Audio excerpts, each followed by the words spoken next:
जमुनापुर गांव में वीर नाम का एक गरीब मछुआरा अपनी माँ रमा और बहन गीता के साथ रहता था। उनका जीवन बहुत ही कठिन था। वीर रोज तालाब में मछली पकड़ता, लेकिन हाल के दिनों में उसकी किस्मत बिल्कुल साथ नहीं दे रही थी। वो थका हुआ घर लौट आता है। वीर, क्या हुआ? आज भी तेरे जाल में कोई मछली नहीं फंसी? अरे माँ, आज भी खाली हाथ ही लौट आया। सारा दिन तालाब में जाल डालकर बैठा रहा, लेकिन सिर्फ 2 मछलियां ही फंसी। ये 2 मछलियाँ क्या हमारे लिए पर्याप्त हैं?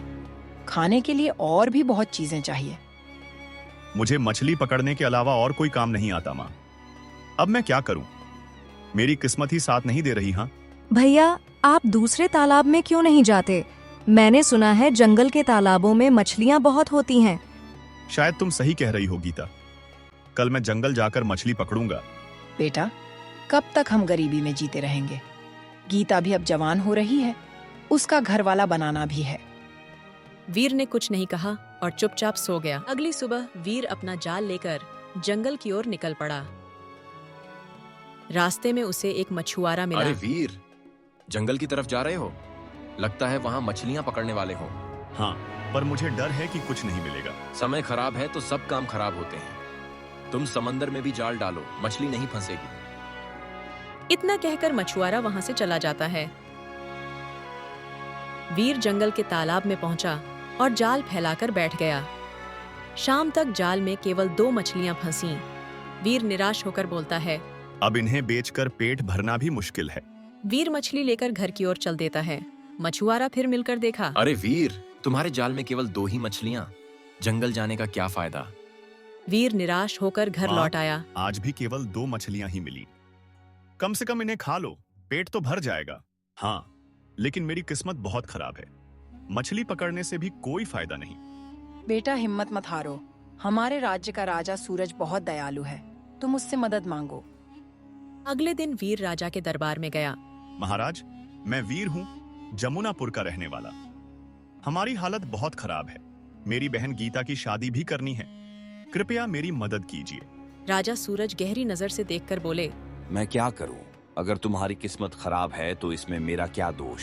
वीर निराश होकर बोलता है, मैं क्या करूं महाराज? महाराज, नियम तो ये है कि कोई भी खाली हाथ न जाए। ये सही नहीं है। राजा सूरज क्रोधित होकर कहता है, आज से हमारे महल में कोई गरीब प्रवेश नहीं करेगा। निकल जाओ। वीर आंखों में आंसू लिए घर लौट आया।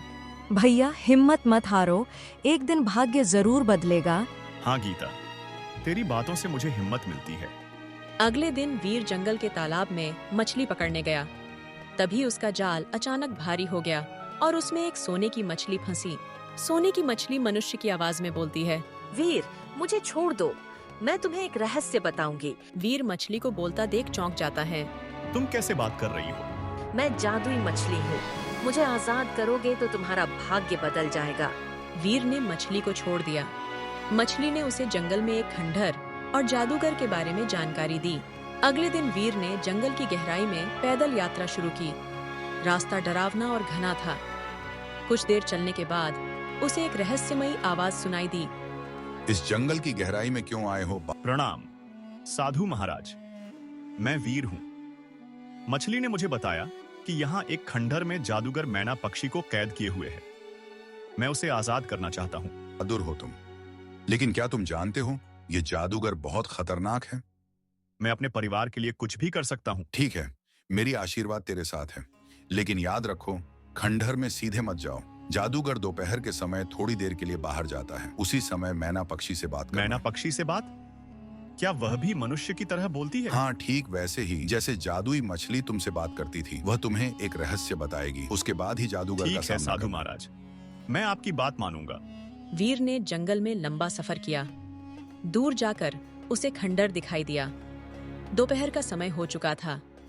खंडहर के अंदर वीर ने देखा कि एक पिंजरे में मैना पक्षी कैद है। यही समय है, अब मैं खंडहर में प्रवेश करूंगा। तुम यहाँ क्या कर रहे हो? जादूगर जल्द ही वापस आएगा। मैं तुम्हें आजाद करने आया हूँ। मछली ने मुझे बताया कि अगर मैं तुम्हें आजाद करूंगा तो मेरा भाग्य बदल जाएगा।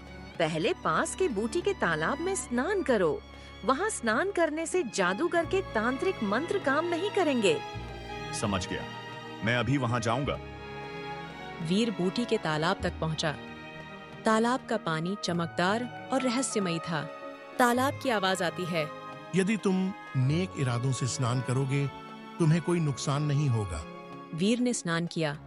उसकी पूरी देह पर रंग बिरंगी आभा फैल गई।